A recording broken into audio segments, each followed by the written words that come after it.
बिस्मिल्लाहिर्रहमानिर्रहीम। अस्सलाम वालेकुम students, welcome to CBEL concept based education learning YouTube channel में हमाद अहमद आपका ट्यूटर। आज की इस वीडियो में हम बात करेंगे बीकॉम पार्ट 2 की, जिसे ADC और ADP पार्ट 2 भी कहा जाता है और इसका सब्जेक्ट है एडवांस अकाउंटिंग। तो स्टूडेंट्स, आपको पता है हमने एडवांस अकाउंटिंग का चैप्टर नंबर 7 स्टार्ट किया है, that chapter is branch account. तो आज हम उसकी प्रॉब्लम नंबर 10 करेंगे। Very very important problem students, ये बहुत ज़्यादा इंपॉर्टेंट है। अगर मैं कहूँ कि फर्स्ट 10 इंपॉर्टेंट में सबसे इंपॉर्टेंट जो प्रॉब्लम है वो कौन सी है, तो वो ये है। सबसे इंपॉर्टेंट ये प्रॉब्लम है, बहुत ट्रिकी टाइप प्रॉब्लम है, आपने इसको बहुत अच्छे से समझना है। एक दो पॉइंट इसमें ऐसा है कि आप स्टूडेंट्स को वो नहीं समझ में आता।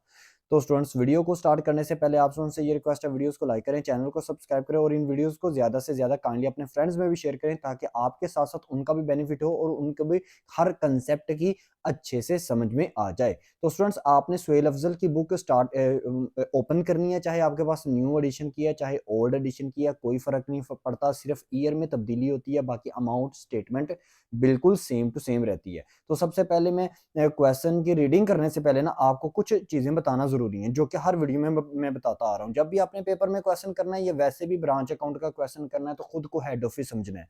आपने समझना है कि आप हेड ऑफिस हो और आपकी ब्रांच है। आप उस ब्रांच के अंदर प्रॉफिट देख रहे हो या लॉस देख रहे हो, चाहे मंथ वाइज देखना हो चाहे ईयर वाइज देखना हो, वो क्वेश्चन में बताया हुआ आता है। दूसरी चीज आपने ये देखनी है कि जब भी आपने ब्रांच अकाउंट बनाना है, यानी कि आप मींस आप हेड ऑफिस हो, हेड ऑफिस ने जब भी ब्रांच अकाउंट बनाना है, तो उसने डेबिट साइड पर हमेशा ओपनिंग एसेट्स और एक्सपेंडिचर्स लिखने हैं, क्रेडिट साइड पर क्लोजिंग एसेट्स और लाइबिलिटी वगैरह उसने रिकॉर्ड करनी है। तो ये मैंने आपको कुछ चीजें बताई। अब हम ऐसा करते हैं, क्वेश्चन की रीडिंग करते हैं। क्वेश्चन नंबर यानी कि प्रॉब्लम नंबर 10 है, S dot L T D maintain a branch at Wazirabad to which it send goods at cost plus 25%। Wazirabad branch sells goods both in cash and credit.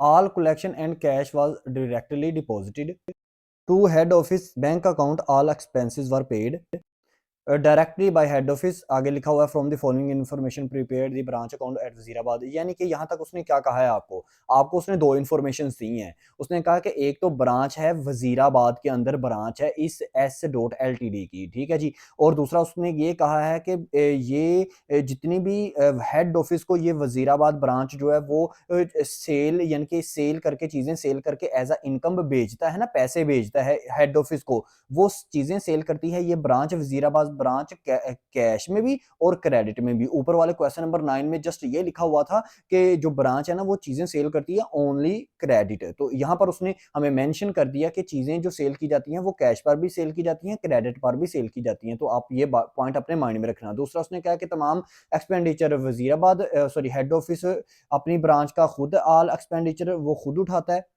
जितने भी expenditure जो होते हैं ना हेड ऑफिस के रिलेटेड, वो branch के इस वजीराबाद ब्रांच के हेड ऑफिस पे करता है ऑल एक्सपेंडिचर, और ऑल इनकम्स जो है ना वो तमाम की तमाम पैसे भी हेड ऑफिस की तरफ मुंतकिल होते हैं। और दूसरा वो ये कह रहा है कि प्रिपेयर, नीचे प्रिपेयर करो वजीराबाद ब्रांच अकाउंट बनाओ, और नीचे हम पार्टिकुलर और अमाउंट में चीजें देखते हैं। नेक्स्ट आगे देखें और समझते जाएं चीजों को। सबसे पहले उसने दिया हुआ ओपनिंग डाटा 1/4/2009। की जगह आप स्टूडेंट्स की बुक में कुछ भी हो सकता है, मैं बार बार आपको कहता हूँ, इससे कोई फर्क नहीं पड़ता कि आपके पास एडवांस अकाउंटिंग की न्यू एडिशन की बुक है या ओल्ड एडिशन की बुक है। 1/4 का मतलब होता है 1 अप्रैल 2009 को, यानी कि ओपनिंग चीजें कुछ दी हुई हैं। क्या दिया हुआ ओपनिंग, सबसे पहले आपको दिया हुआ है स्टॉक, और वो स्टॉक है आपका इनवाइस प्राइस पर, वो कितना है 30,000। इनवाइस प्राइस का मतलब ये होता है स्टूडेंट्स कि 1000 रुपए की अगर चीज है ना, तो हेड ऑफिस ने अपनी ब्रांच को वो चीज प्रॉफिट ऐड करके ना, हेड ऑफिस ने अपना वो 1500 की बेची है। ऊपर भी उसने आपको बताया कॉस्ट प्लस 25%। तो इसका मतलब ये है कि जितनी भी चीज, एक चीज जितनी भी अमाउंट की बनी है ना, हेड ऑफिस ने उसमें 25% अपना प्रॉफिट ऐड करके ना फिर ब्रांच को सेंड की है, वो चीज भेजी है। और ब्रांच आगे उसको मजीद प्रॉफिट पर बेच दे, वो कोई मसला नहीं है, वो समझे वो डबल डबल प्रॉफिट होगा फिर उसको, हेड ऑफिस को। अंडरस्टैंड करें ना बात को। लेकिन जब हेड ऑफिस अपना इस ब्रांच अकाउंट के रिलेटेड अपना एक्चुअल प्रॉफिट निकालेगा ना, तो तब उसको रिजर्व मेंटेन करना पड़ेगा, तब उसको क्या करना पड़ेगा 25/125 करना पड़ेगा, एक्चुअल प्राइस पर इसकी अमाउंट्स को लेकर आना पड़ेगा, चाहे स्टॉक हो चाहे गुड्स सेंड टू ब्रांच हो। ये पीछे इस क्वेश्चन नंबर 9, 8 और 7 में हम देखते आ रहे हैं, ठीक है। अब आगे देखें जी, डेटर्स ओपनिंग आपको दिए हुए हैं कितने, वो दिए हैं 40,000। फिर नीचे आपको गुड्स सेंड टू ब्रांच उसने दिया हुआ है कॉस्ट प्राइस पर कितना, 1,40,000। अब देखिए गुड्स सेंड टू ब्रांच आपको कॉस्ट पर दिया हुआ है, ये इनवॉइस पर होनी चाहिए। चीजें जो भी हैं, चाहे ओपनिंग स्टॉक है, चाहे क्लोजिंग स्टॉक है, चाहे गुड्स हैं, चाहे गुड्स रिटर्न है, चाहे गुड्स सेंड है, चाहे गुड्स रिटर्न है, जितनी भी चीजें होंगी वो इनवॉइस पर जानी चाहिए। उसकी वजह क्या सर, ये हमें कैसे पता चलेगा? ये इस तरह पता चलेगा अगर आपको ऊपर उसने क्वेश्चन में दे दिया है ना, कॉस्ट प्लस 20% या कॉस्ट प्लस 25% या कॉस्ट प्लस 33 1/3%, तो याद रखना आपकी नीचे जितनी भी मैंने अभी चीजें बोली हैं वो तमाम की तमाम इनवॉइस पर होनी चाहिए, यानी कि कॉस्ट में प्रॉफिट ऐड कर कर ब्रांच को जानी चाहिए। अंडरस्टैंड करें ना बात को? तो अब देखिए goods send to branch cost पर है तो इसको इनवॉइस पर पहले हमने कन्वर्ट करना पड़ेगा। उसके बाद हमें क्वेश्चन के एंड पर जाकर इसका रिजर्व भी मेंटेन करना पड़ेगा। सोल्यूशन में देखेंगे, आगे बढ़ते हैं। नेक्स्ट आगे देखें, goods return by branch. Branch ने कुछ चीजें हेड ऑफिस को रिटर्न की हैं, तो आगे हेड ऑफिस चाहे लिखा है चाहे ना लिखा है, यही इंफॉर्मेशन आपके लिए काफी है कि गुड्स रिटर्न बाय ब्रांच का मतलब ये होता है कि ब्रांच ने ये चीजें हेड ऑफिस को वापस कर दी हैं और इनवॉइस प्राइस पर हैं, होनी भी चाहिए थी। तो इनवॉइस प्राइस पर हैं तो वो है 10,000 की। ये इसका मतलब है goods send to branch cost price पर है, गुड्स रिटर्न जो है ना वो किस पर है, इनवॉइस प्राइस पर है। तो हमें गुड्स सेंड टू ब्रांच को इनवॉइस प्राइस पर लाना पड़ेगा। आगे देखते हैं, आगे क्या है जी, goods return by debtor to branch, यानी कि ब्रांच का कोई डेटर था, कोई कस्टमर था, उसने ब्रांच को चीजें वापस की हैं 3,000 की, तो उससे हेड ऑफिस का कोई कंसर्न नहीं है, क्योंकि ये चीजें ब्रांच के डेटर ने ब्रांच को रिटर्न की हैं, ब्रांच को रिटर्न की हैं। ओके हो गया ना? तो इससे हेड ऑफिस का कोई लिंक नहीं है, आपने इसका कोई ट्रीटमेंट नहीं करना। आगे देखते हैं जी, आगे क्या है, क्रेडिट सेल 1,20,000। तो क्रेडिट सेल भी कभी भी हेड ऑफिस जब ब्रांच अकाउंट बनाता है इसमें वो रिकॉर्ड नहीं करता। हम ऊपर 9 के 9 क्वेश्चंस में ये स्टडी करके आ रहे हैं। फिर इसके बाद क्या है, इसके बाद है ब्रांच ने एक्सपेंसेस कुछ किए हैं, कितने, 1200 के, तो ये भी हेड ऑफिस की डेबिट साइड पर रिकॉर्ड किया जाएगा। तो अभी तक कौन कौन सी चीजें हेड ऑफिस की डेबिट साइड पर रिकॉर्ड की जाएंगी मैं आपको बता देता हूँ। ओपनिंग स्टॉक 30,000, फिर ओपनिंग डेटर 40,000, फिर गुड्स सेंड टू ब्रांच ये भी डेबिट साइड पर रिकॉर्ड किया जाएगा, और गुड्स रिटर्न ये भी गुड्स सेंड में से माइनस करके हम डेबिट साइड पर ही रिकॉर्ड करेंगे। सर ऊपर वाले क्वेश्चंस में तो आप इसको क्रेडिट साइड पर लिख देते थे। हाँ, तब क्योंकि उसने हमें कॉस्ट प्लस 20 या 25% ये बात नहीं कही कही होती थी, तो तब हम उसको क्रेडिट साइड पर लिख देते थे। अभी भी आप क्रेडिट साइड पर लिख सकते हो, लेकिन उससे फिर क्वेश्चन जो है ना वो थोड़ा सा स्टूडेंट्स को समझ में नहीं आता। अच्छा, इसके अलावा और क्या चीज आएगी? और चीज अभी तक तो ये जो तीनों पड़ी है ना, इसमें हाँ जो एक्सपेंसेस है ना 1200 के, ये भी डेबिट साइड पर रिकॉर्ड किए जाएंगे। अच्छा, तो स्टूडेंट्स अब इसके ऊपर एक चीज रह गई थी कि फर्नीचर पेड परचेज किया गया है ओपनिंग ईयर में, मतलब साल के स्टार्ट में ही ना फर्नीचर को परचेज किया गया 10,000। तो ये भी कहाँ पर आएगा? फर्नीचर परचेज किया गया, हेड ऑफिस ने खर्चा किया है, तो इसका मतलब है ये हेड ऑफिस जब वजीराबाद ब्रांच का अकाउंट बनाएगा ना, तो उसकी डेबिट साइड पर इसको रिकॉर्ड करेगा। फिर नीचे लिखा हुआ है कि हेड ऑफिस ने कुछ कैश सेंड किया है मजीद एक्सपेंडिचर के लिए, तो उसमें कंप्यूटर परचेज किया गया है। कंप्यूटर जो परचेज किया गया है उसकी अमाउंट है 15,000। तो ये स्टूडेंट्स ये भी ब्रांच अकाउंट के ना डेबिट साइड पर रिकॉर्ड किया जाएगा। अब नेक्स्ट देखिए, दूसरी तरफ आ जाए, हम चीजों को और मजीद पढ़ते हैं। सबसे पहले आया कैश सेल, तो कैश सेल कितना है? 30,000। तो कैश सेल हेड ऑफिस कहाँ पर रिकॉर्ड करता है? हेड ऑफिस रिकॉर्ड करता है इसको जब भी किसी भी का वो ब्रांच अकाउंट बनाएगा ना, यानी कि ये वजीराबाद ब्रांच है, तो इसकी क्रेडिट साइड पर रिकॉर्ड किया जाएगा। लेकिन इस क्वेश्चन में कैश सेल रिकॉर्ड नहीं किया जाएगा। सर वजह वजह अभी बताता हूँ। नेक्स्ट आगे आइटम देखिए, cash remitted to head office. Remitted to head office ये है 1,20,000। इसका मतलब ये होता है कि ये कुछ पैसा ना कैश जो है ना वो हेड ऑफिस को भेजा गया है इस ब्रांच की तरफ से। अच्छा, बहुत से स्टूडेंट्स जो है ना इसको कैश रिसीव फ्रॉम डेटर समझ लेते हैं। नहीं, ये कैश रिसीव फ्रॉम डेटर नहीं है स्टूडेंट्स, ये कैश रिमिटेड है। कैश रिमिटेड के अंदर दो चीजें इंक्लूडेड होती हैं, एक होती है कैश सेल, एक होता है कैश रिसीव फ्रॉम डेटर। तो जब भी आपको क्वेश्चन में कैश रिमिटेड आ जाए, आपने उस क्वेश्चन के अंदर अगर आपको कैश सेल भी दिया हो, जैसा कि इस क्वेश्चन में दिया हुआ है 30,000 कैश सेल, तो आपने कभी भी कैश सेल को रिकॉर्ड नहीं करना ब्रांच अकाउंट बनाते वक्त। ओके, क्यों? क्योंकि कैश रिमिटेड में कैश सेल भी इंक्लूड होती है और कैश रिसीव फ्रॉम डेटर भी इंक्लूड होता है। तो अब आगे देख लेते हैं कि क्या पता हमें कैश रिसीव फ्रॉम डेटर भी दिया हो, तो हमें उसको भी बनाना नहीं पड़ेगा। अगर अदरवाइज वो ना दिया हो तो फिर आपको बनाना पड़ेगा। अंडरस्टैंड कीजिएगा बात को, ठीक है? नेक्स्ट आगे देखिए, बैड डेट्स। बैड डेट्स तो रिकॉर्ड होते नहीं, वो तो डेटर अकाउंट बनाते वक्त रिकॉर्ड होते हैं। 2,000 उसकी अमाउंट है। फिर है डिस्काउंट अलाउड, वो भी डेटर अकाउंट बनाते वक्त जो है वो यूज किया जाता है डिस्काउंट अलाउड को 3,000। तो देखेंगे ना कि डेटर अकाउंट भी आया कि इस क्वेश्चन में हम बना पाएंगे कि नहीं।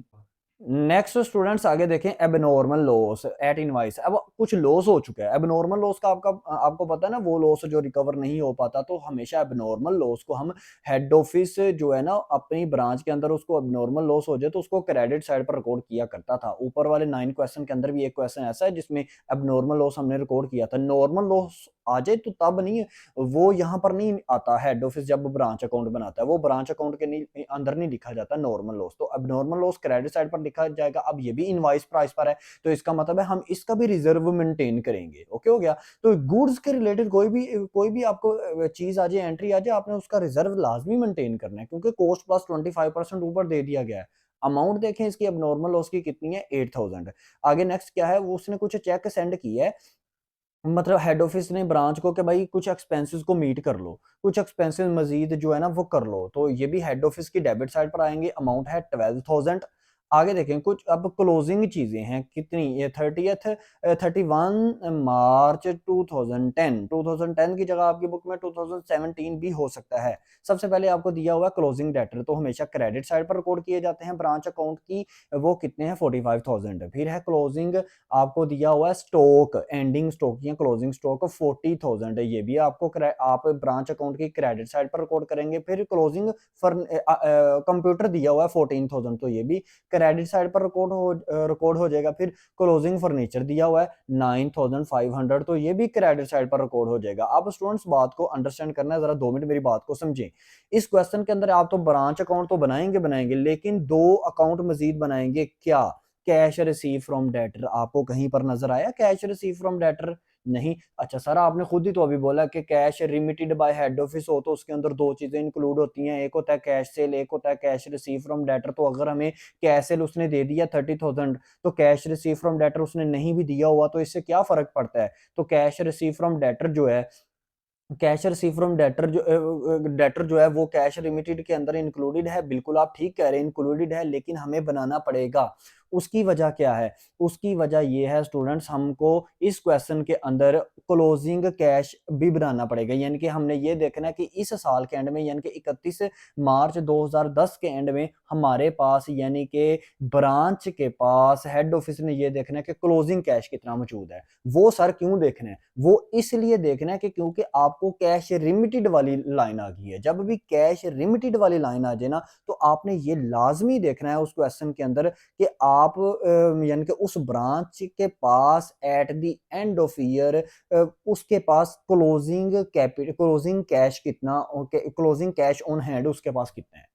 ठीक है ना, ये बात आप अच्छे से अंडरस्टैंड कर लीजिएगा। और जब हम क्लोजिंग कैश ऑन हैंड या कैश इन हैंड हम बनाएंगे ना, क्लोजिंग कैश बनाएंगे, क्लोजिंग कैश अकाउंट बनाएंगे, तो उसमें हमें फिर कैश रिसीव फ्रॉम डेटर जो है ना वो लाजमी चाहिए होगा, क्योंकि वो विदाउट डेट एंट्री वो कभी भी नहीं बनेगा। सो इस क्वेश्चन में फिर कैश रिसीव फ्रॉम डेटर को बनाने के लिए हमें मेमोरेंडम डेटर अकाउंट बनाना पड़ेगा। ये इसलिए कैश अकाउंट बनता है। बहुत से टीचर्स आपको कभी नहीं बताएंगे कि क्वेश्चन नंबर 10 में कैश अकाउंट आया, कि बनता क्यों है, क्लोजिंग कैश हम क्यों बनाते हैं।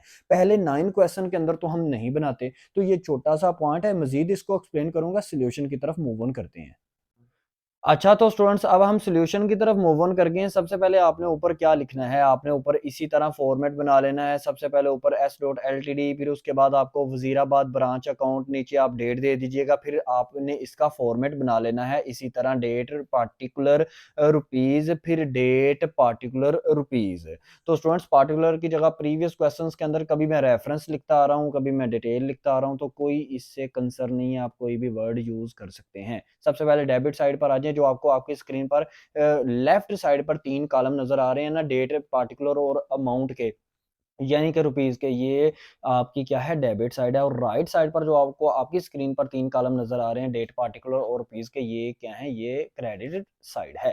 तो ओपनिंग मतलब डेबिट साइड पर आप क्या करें, आप ओपनिंग एसेट्स लिखें। तो जरा डेट के अंदर आप अपनी डेट रिकॉर्ड करें ना, 1/4/2009, 9 की जगह आपकी कोई भी ईयर हो सकता है, वो रिकॉर्ड कर लीजिएगा।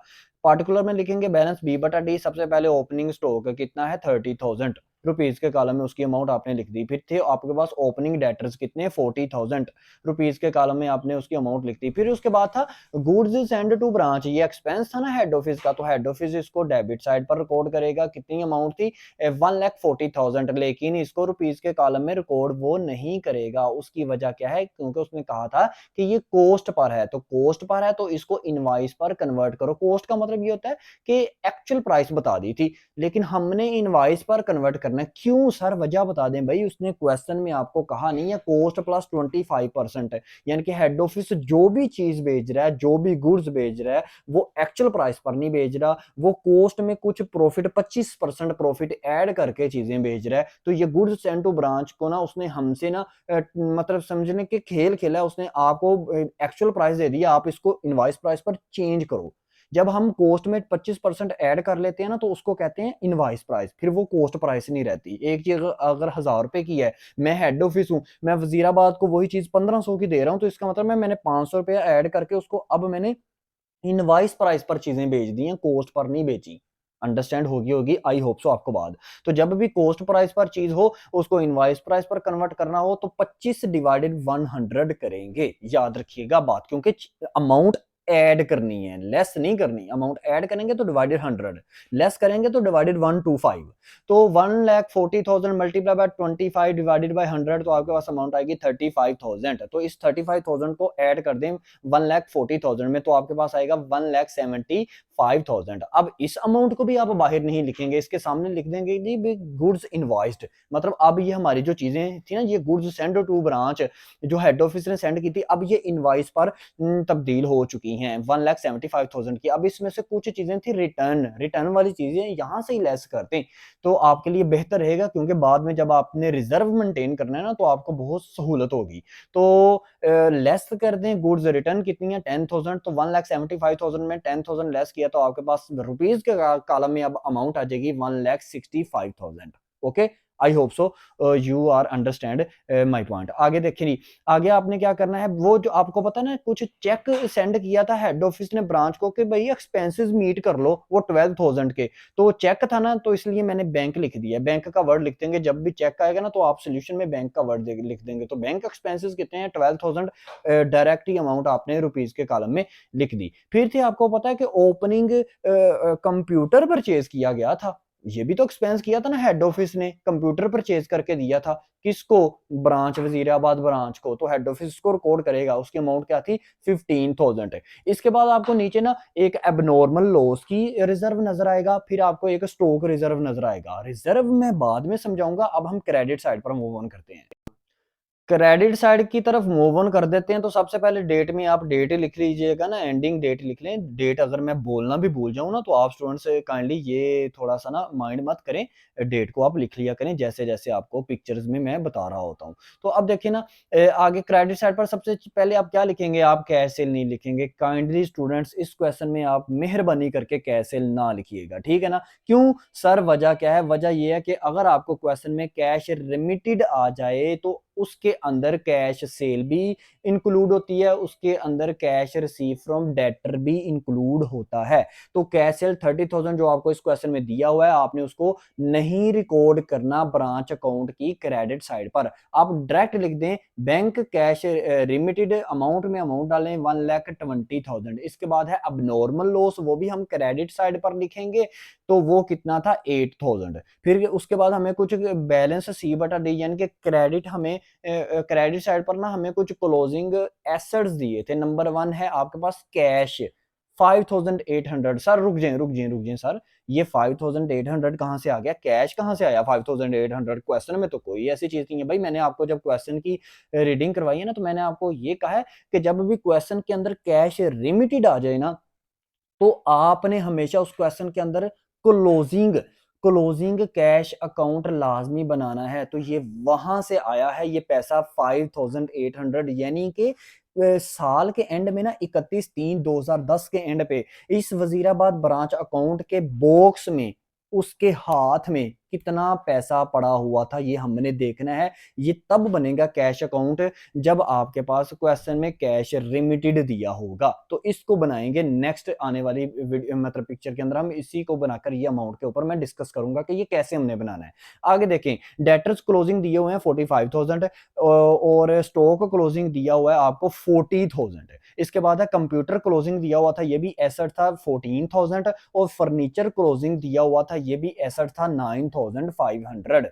ओके हो गया। नेक्स्ट अब ना हम क्या करते हैं, कुछ रिजर्व मेंटेन कर लेते हैं ना। रिजर्व हमने क्यों करना है, क्योंकि भाई जब भी ब्रांच अकाउंट बनेगा, हेड ऑफिस जब भी ब्रांच अकाउंट बनाएगी ना, तो अगर क्वेश्चन में ये दिया हुआ है कि कॉस्ट प्लस 20% या 25%, तो हमेशा एक्चुअल प्रॉफिट निकालेगी हेड ऑफिस अपना। क्यों?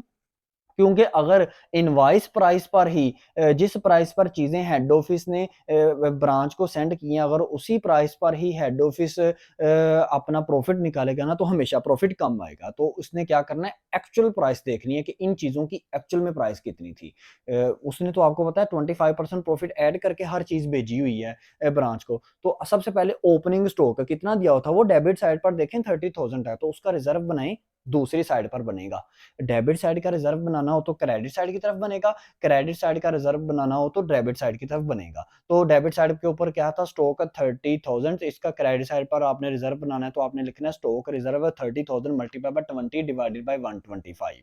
125 क्यों करना है, क्योंकि आपको कम अमाउंट चाहिए, आपको कम अमाउंट चाहिए। तो जब आप करेंगे तो आएगी अमाउंट, मल्टीप्लाई करेंगे ना 30,000 को 25 से और डिवाइड कर देंगे 125 से, तो अमाउंट आएगी 6,000। अब 6,000 30,000 में से माइनस करें यहाँ अपने माइंड में, तो 24,000 आता है ना, 24,000। तो इसका मतलब है चीजें थी 24,000 की, ओपनिंग स्टॉक था 24,000 का, लेकिन हेड ऑफिस ने उसको दिया ब्रांच को कितना, 30,000 का। ये मतलब है इस चीज का। अब देखें गुड्स सेंड टू ब्रांच, वो देखें डेबिट साइड पर 1,65,000, तो इसका भी रिजर्व क्रेडिट साइड पर मेंटेन करें। तो कैसे, 1,65,000 मल्टीप्लाई बाय 25 डिवाइडेड बाय 125, तो कितना आएगा अमाउंट, 33,000। 33,000। अच्छा, 1,65,000 से 33,000 माइनस करें तो ये आई थिंक सो के 1,22,000 आता है। तो यानी कि 1,22,000 की चीजें थी, लेकिन उसको दिया कितना, कितने की दी वो चीजें हेड ऑफिस ने ब्रांच को, 1,65,000 की। अंडरस्टैंड करें बात को। तो हमने हम हेड ऑफिस है ना, अपने आप को हेड ऑफिस समझे और ये देखें कि भाई मेरी वो चीजें जो मैंने इस वजीराबाद ब्रांच को ज्यादा से ज्यादा पैसे करके प्रॉफिट ऐड कर करके उनको भेजी थी, उन चीजों को मैं उनमें से प्रॉफिट लेस करके ना, फिर वो चीजें एक्चुअल में मेरे पास कितने की बनी थी, मैं वो चीजें एक्चुअल में उनको उनकी वैल्यू रिकॉर्ड कर लूं, फिर उसके बाद मैं प्रॉफिट देख लेता हूं। अब डेबिट साइड की तरफ आ जाना, तो यहां पर भी कुछ रिजर्व मेंटेन होंगे। सबसे पहले तो एबनॉर्मल लॉस का रिजर्व मेंटेन होगा, क्योंकि ये भी चीजें ही होती हैं। एबनॉर्मल लॉस, लॉस भी हमेशा चीजों का ही होता है। तो क्रेडिट साइड पर देखिए इसकी कितनी अमाउंट है, वो है 8,000। तो डेबिट साइड पर इसका रिजर्व मेंटेन करें कैसे, 8,000 मल्टीप्लाई बाय 20 डिवाइडेड बाय 125। ठीक है, तो अमाउंट कितनी है, 1,600। फिर इसके नीचे देखें क्लोजिंग जो स्टॉक आपको दिया हुआ है, वो देखिए क्रेडिट साइड पर 40,000, 40,000। तो इसका रिजर्व मेंटेन करें डेबिट साइड पर, तो स्टॉक रिजर्व मल्टीप्लाई बाय मतलब 40,000 मल्टीप्लाई बाय 25 डिवाइडेड बाय 125, तो अमाउंट आ जाएगी 8,000।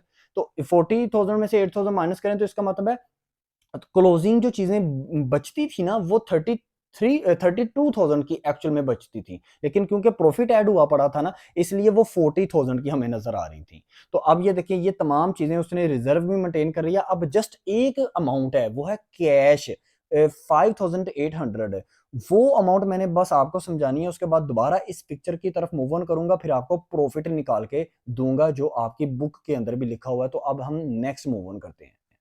अच्छा, तो स्टूडेंट्स अब देखें क्योंकि आपको क्लोजिंग कैश की वैल्यू चाहिए थी जो पीछे ब्रांच अकाउंट में आपने पुट की 5,800, वो कैसे आई वो बताने लगा हूं। तो सबसे पहले आपने ऊपर लिख लेना है closing cash in hand. Format ये बनेगा particular rupees debit credit. Debit पर आप लिखेंगे हमेशा जब आपने क्लोजिंग कैश देखना है ना, कि भाई साल के एंड पर ब्रांच के पास कितना पैसा रह गया है, तो कैश सेल को देखें, कैश सेल को देखें। क्यों? आपको पता है ना, कैश रिमिटेड में दो ही तो चीजें थी, कैश सेल और कैश रिसीव फ्रॉम डेटर। तो कैश सेल आप रिकॉर्ड करें डेबिट साइड पर कितना है, 30,000, और नीचे उसके आ जाएगा cash receive from debtor 1,07,000। Sir ये कैसे आया, ये अमाउंट नहीं दी हुई थी। सही कह रहे हैं आप, बिल्कुल सही कह रहे हैं, ये अमाउंट नहीं दी हुई थी। इसके लिए इस अमाउंट के लिए 1,07,000 नीचे डेटर अकाउंट बना हुआ है। ये अमाउंट वो नीचे डेटर अकाउंट से आएगी, क्योंकि आपको पता है कैश रिसीव फ्रॉम डेटर हमेशा मेमोरेंडम डेटर अकाउंट के जरिए से आया हुआ होता था, ठीक है ना। तो अब क्रेडिट साइड की तरफ मूव ऑन करें तो वहां पर आप क्या लिखेंगे, वहां पर आप लिखेंगे कैश रिमिटेड, वो 1,20,000 उसको क्रेडिट साइड पर लिखेंगे, क्योंकि इतना पैसा जो है ना वो रिसीव हो चुका है टोटल, किसको, हेड ऑफिस को। फिर उसके बाद क्लोजिंग फर्नीचर लिखेंगे, अमाउंट कितनी है 9,500 जो क्लोजिंग फर्नीचर दिया हुआ था आपको। फिर उसके बाद आप क्या लिखेंगे 9,000, आप ना एक्सपेंसेस जो किए थे वो आपको पता है ना, ब्रांच ने ना ब्रांच को, उस ब्रांच ने कुछ एक्सपेंसेस या कुछ पैसा उसको रिटर्न हुआ था उसकी तरफ से, मतलब कुछ एज अ एक्सपेंडिचर ब्रांच ने किए थे पैसे की सूरत में, कैश की सूरत में। बुक में पढ़ेंगे ना वो एग्जैक्ट लाइन तो आपको पता चल जाएगा, मेरे माइंड में है लेकिन मैं अभी पढ़ नहीं पा रहा, आप वहां से देख लीजिएगा। 1,200 की वो अमाउंट थी, ठीक है ना। वो ब्रांच ने खर्चे किए थे कैश की सूरत में। जब हमने पीछे रिकॉर्ड किया था ना 12,000 वो चेक की सूरत में खर्चे किए थे हेड ऑफिस ने। ओके हो गया।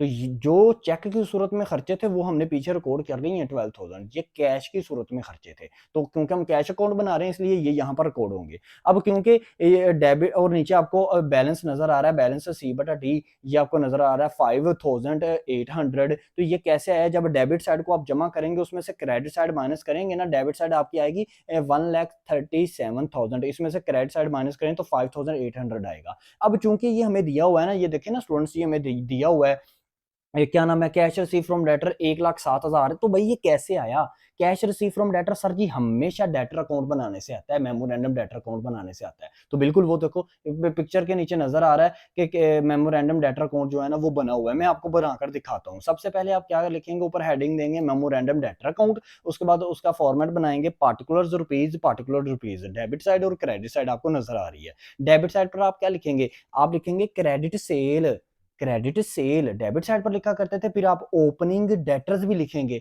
तो क्रेडिट सेल आपकी कितनी थी 1,20,000, ओपनिंग डेटर आपके कितने थे, वो थे आपके पास 40,000। तो डेबिट साइड पर ये दो चीजें आप रिकॉर्ड करेंगे, मेमोरेंडम डेटर अकाउंट इनसे ऊपर क्वेश्चंस में भी बनता आ रहा है, वहां पर भी आप ऐसे ही बनाते थे। तो ये हम memorandum debtor account cash receive from debtor के लिए बना रहे हैं, ठीक है। क्रेडिट साइड पर क्या चीज रिकॉर्ड होगी, एक तो बैड डेट्स रिकॉर्ड होगा, डिस्काउंट अलाउड रिकॉर्ड होगा, वो जो चीजें कस्टमर ने ब्रांच को वापस कर दी थी वो रिकॉर्ड होगा, उनके सामने उनकी अमाउंट लिख दीजिएगा, बैड डेट्स के सामने 2,000, डिस्काउंट अलाउड के सामने 3,000। इसी तरह वो जो अमाउंट रिसीव हुई है, सॉरी वो जो रिटर्न चीजें की हैं कस्टमर ने डेटर को, उसके सामने उसकी अमाउंट लिख दीजिएगा। फिर उसके बाद क्लोजिंग डेटर कितने थे, क्लोजिंग डेटर थे 45,000 दिए हुए थे, तो वो यहां पर रिकॉर्ड करें। अब डेबिट साइड आपकी बढ़ी आ जाएगी, 1,20,000 में 40,000, सॉरी 1,20,000 में, हाँ 40,000 आप ऐड करेंगे ना तो आपके पास 1,60,000 आएगा। उसमें से आप माइनस कर दें 1,60,000 में से सारी क्रेडिट साइड आप माइनस कर दें तो आपके पास 1,07,000 आएगा स्टूडेंट्स। तो ये क्या आया, इसको आप लिख देंगे कैश रिसीव फ्रॉम डेटर। देखो मैंने क्रेडिट साइड पर लिखा हुआ है, क्योंकि जिस जिस साइड का जवाब छोटा है ना हमेशा उस साइड पर अमाउंट लिखते हैं, ठीक है। तो ये कैश रिसीव फ्रॉम डेटर जो है 1,07,000 आपने क्रेडिट साइड पर पुट कर दिया। अब यही cash receive from debtor memorandum debtor account से हटाया उठाया और इसको हमने डेबिट साइड पर पुट कर दिया, कहाँ, क्लोजिंग जो हम कैश इन हैंड बना रहे हैं उसकी डेबिट साइड पर पुट होगा, क्योंकि ये इतना कैश है जो हमें रिसीव हो चुका है, तो ये हम डेबिट साइड पर इसकी पुटिंग करेंगे। इस तरह ये 1,07,000 जो है वो आया है। तो अब ये 1,07,000 जो आपको नजर आया था ना क्लोजिंग कैश इन हैंड के अंदर, वो इस तरह था। तो जब हमने क्लोजिंग कैश इन हैंड निकाला उसके अंदर जो इस ब्रांच के पास जो एंडिंग कैश था ना वो कितना बचा, वो बचा 5,800 क्लोजिंग कैश इन हैंड के अंदर, आप देख लें। ओके हो गया। अब हम पिक्चर दोबारा पीछे की तरफ मूव ऑन करते हैं ना ब्रांच अकाउंट की तरफ, और उसके अंदर हम टोटल देखते हैं क्रेडिट साइड का कितना आया ब्रांच अकाउंट में, उसमें से डेबिट साइड लेस करते हैं, हमारा प्रॉफिट या लॉस आ जाएगा। अच्छा, तो स्टूडेंट्स देखिए, अब हम दोबारा पीछे की तरफ मूव ऑन कर गए हैं ब्रांच अकाउंट की तरफ। तो इसमें 5800 जो क्रेडिट साइड पर आपको अमाउंट नज़र आ रही थी, इसके बारे में मैंने डिस्कशन कर ली। आपने इस तरह इस अमाउंट को लेकर आना है, ठीक है? आई होप सो आपको समझ में आई होगी। तो अब हम क्या करें, क्रेडिट साइड को ऐड कर देते हैं। तो क्रेडिट साइड को आप ऐड करेंगे ना, तो वो टोटल आएगा 2,81,300, 2,81,300 ये अमाउंट आएगी। दोनों साइड पर ये अमाउंट को आपने रिकॉर्ड कर देना है, क्योंकि ये बड़ी साइड है। इसमें से डेबिट साइड आप लेस कर दें, सारी डेबिट साइड लेस करेंगे ना, यानी कि 30,000, 40,000, 1,65,000 सब लेस करेंगे ना आप वैल्यूज, तो आपके पास अब पॉजिटिव में आंसर आएगा कैलकुलेटर से। वो कितना है, 9,700। ये आपके पास आंसर आ जाएगा। पॉजिटिव में जवाब आ जाए कैलकुलेटर पर तो याद रखिए प्रॉफिट हो चुका है, नेगेटिव में जवाब आ जाए तो याद रखिएगा लॉस हो चुका है। तो इसको आप ब्रांच प्रॉफिट कह सकते हैं, journal profit and loss account कह सकते हैं, कुछ भी इसको नाम दे दीजिएगा। जो मैंने नाम दिया आप इसको वो नाम दे दें, तो कोई मसला नहीं है, ठीक है ना स्टूडेंट्स? तो ये आप क्या, इसका मतलब क्या हुआ कि वजीराबाद ब्रांच से इस हेड ऑफिस को कितना प्रॉफिट हुआ है, 9,700 का इसको प्रॉफिट हो चुका है। तो यहाँ पर स्टूडेंट्स आपका ये क्वेश्चन कंप्लीट हो जाता है। बहुत ट्रिकी ये क्वेश्चन था, सिर्फ ये कैश अकाउंट जो बना है ना इसकी वजह से। तो इस क्वेश्चंस को, इस वीडियो को बार बार देखें। मैंने आपको बता दिया कि कैश अकाउंट क्यों बनता है। मैं आपको श्योरिटी से कह सकता हूँ कि कोई टीचर आपको नहीं बताता कि ये कैश अकाउंट क्यों बनता है। वीडियो को बार-बार देखेंगे, इंशाअल्लाह ताला आपको समझ में ज़रूर आएगी। तो स्टूडेंट्स क्वेश्चन ये कंप्लीट हो चुका। आई होप सो अभी तक आपको क्वेश्चंस की समझ आ रही होगी। कोई भी प्रॉब्लम आए, कोई क्यूरी आए, इश्यू हो कोई भी, तो आप कमेंट सेक्शन में लाज़मी पूछें, इंशाअल्लाह आपको गाइड किया जाएगा। वीडियो को ज़्यादा से ज़्यादा अपने फ्रेंड्स में भी शेयर करें, ताकि स्टूडेंट्स आपके साथ-साथ उनका भी बेनिफिट हो। वीडियो को लाइक करें, चैनल को सब्सक्राइब करें, अपना ख्याल रखें, अपने इस यूट्यूब चैनल का भी। अल्लाह हाफ़िज़।